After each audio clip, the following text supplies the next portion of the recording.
तो भी बड़े लोग किसी होटल में जाते हैं तो 17 प्रकार का खाना लेकर वो इतना सा खाते बाकी का फेंक देते हैं।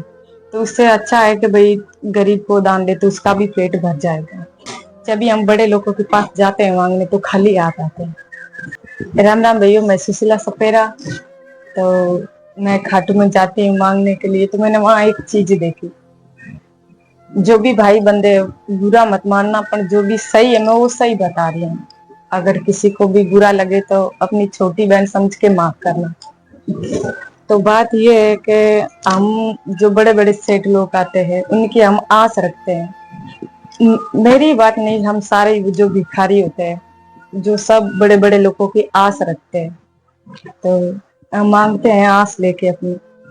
तो हमें दान कौन देते हैं? जैसे हमारे वाले लोग, जैसे कोई कमता बाटा करने वाले, काम खेतों में काम करने वाले, मतलब हमारे जैसे ज्यादा अमीर नहीं, मतलब हमारे जैसे लोग हमें दान दे पाते हैं। तो हम बड़े लोगों की आस रखते पर हमारी आस जारी नहीं रहती है, वो आस टूट जाती है।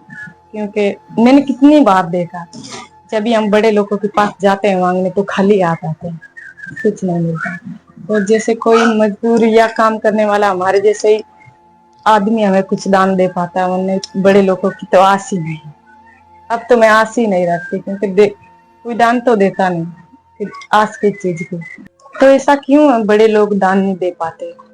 तो भी बड़े लोग किसी होटल में जाते हैं तो 17 प्रकार का खाना लेकर वो इतना सा खाते बाकी का फेंक देते हैं।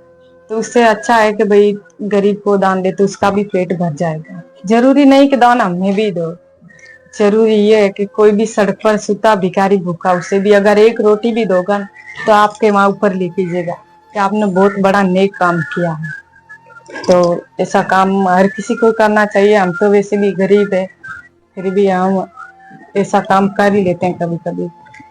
तो जरूरी नहीं है कि भाई हम कोई दान दो, गरीब बच्चों को भी दे सकते हो, स्कूल में भी दे सकते हैं जहाँ गरीब बच्चे पढ़ते हैं, ताकि वो भी कुछ सीख कर आगे जा सके। तो आप जितना आप धर्म करोगे उतना आपके वहां ऊपर लिख लीजिएगा कि भाई आपने बहुत नेक काम किया है। गौशाला में भी दे सकते हो, गौ के लिए गौ का दान, गौ माता का दूध तो बहुत ही अच्छा रहेगा।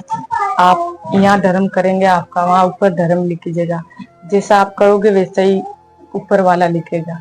जैसे तो राम राम सा, ये बात बिल्कुल सही है। अगर किसी को भी बुरा लगे तो अपनी छोटी बहन समझ के मुझे माफ जरूर करना। धन्यवाद।